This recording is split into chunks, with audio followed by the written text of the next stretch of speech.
اعوذ باللہ من الشیطان الرجیم، بسم اللہ الرحمن الرحیم، السلام علیکم ورحمۃ اللہ وبرکاتہ۔ میرے پیارے دوستوں، آج ساری دنیا کے اندر ایک بہت بڑی بیماری جو ہے وہ پیدا ہو چکی ہے، وہ ہے کرونا وائرس۔ دوستو، اسی حوالے سے آج آپ سے تبادلہ خیال میں کرنا چاہتا ہوں کہ ہم ان حالات میں کیا کر سکتے ہیں اور ہمیں کیا کرنا چاہیے۔ تو دوستو، سب سے پہلے تو بحیثیت مسلمان ہم سب کا عقیدہ ہے کہ سارے کے سارے حالات، بیماری، دکھ درد، تکلیف، خوشی، غمی سب اللہ ہی کی طرف سے آتی ہے۔ ہم اللہ کو ماننے والے ہیں، تو سب سے پہلے تو ہم یہی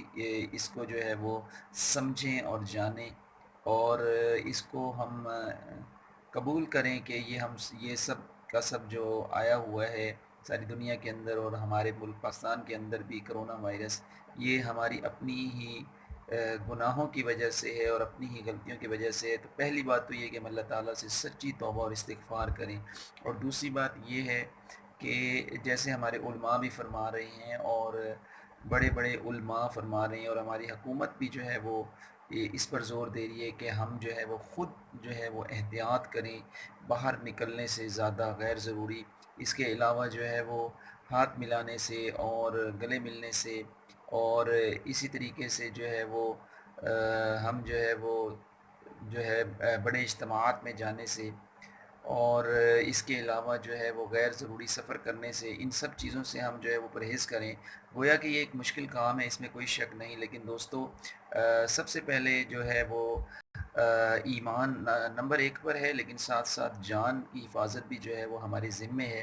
تو ہمارے پیارے نبی صلی اللہ علیہ وسلم کا بھی فرمان ہے، جس کا مفہوم ہے کہ جب کسی جگہ پر وبا پھیل جائے تو نہ تو اس علاقے والے دوسری جگہ پر جائیں اور نہ دوسرے علاقے والے اس جگہ پر آئیں۔ تو اب ہمیں حکومتی تدابیر پر جو ہے مکمل طور پر عمل کرنا چاہیے۔ کوئی ایک آدھ اگر ہمارے وزیر اعظم صاحب یا کوئی وزیر صحت یا کوئی بھی جو ادارہ کہتا ہے کہ بھئی ہم احتیاط کریں، تو یہ صرف ان کے کہنے سے نہیں ہوگا، بلکہ بحیثیت عوام ہم سب کو متحد ہونا ہوگا، اور ہم کو اس میں تعاون کرنا ہوگا، اور اسی تعاون سے اور اپنے آپ کو زیادہ سے زیادہ ہم جو ہے وہ محفوظ بنا سکتے ہیں، اور اپنے پیاروں کی صحت کی حفاظت کر سکتے ہیں۔ تو اللہ تعالیٰ سے سچی توبہ اور استغفار کریں، اور اپنے گھروں میں زیادہ سے زیادہ وقت گزاریں، اپنی فیملی کو ٹائم دیں، اور یہ بھی اللہ کا اس پر شکر ادا کریں کہ اللہ تعالیٰ نے موقع دیا ہے کہ آج ہم اپنے گناہوں پر، جب ہم اپنے گھر والوں میں رہیں گے تو اپنے گھر والوں کو بھی اور خود کو بھی ہم اپنے گناہوں پر استغفار کے لیے جو ہے وہ وقت نکال سکتے ہیں، اللہ تعالیٰ کا ذکر کثرت سے کر سکتے ہیں، نوافل پڑھ کے اللہ سے توبہ استغفار کر سکتے ہیں۔ تو اپنے حق میں اور پوری امت کے حق میں اللہ تعالیٰ کا رحم اور مغفرت مانگیں، اور جو ہے وہ گھروں کے اندر زیادہ سے زیادہ وقت گزاریں، اور جو ہے وہ ایک دوسرے کا خیال رکھیں۔ اللہ تعالیٰ ہم سب کا حامی و ناصر، اور اللہ تعالیٰ اس جو بیماری اور اللہ کی طرف سے یہ حالات آئے ہیں، اللہ تعالیٰ جلد از جلد اس کو جو ہے وہ مٹا دے اور ختم فرما دے، اور جتنے بیمار ہیں اللہ تعالیٰ ان سب کو صحت و تندرستی عطا فرمائے، اور جو دنیا سے جا چکے ہیں اللہ تعالیٰ ان کی مغفرت فرما کر جنت الفردوس میں اعلیٰ مقام عطا فرمائے، اور اللہ تعالیٰ ہم سب کو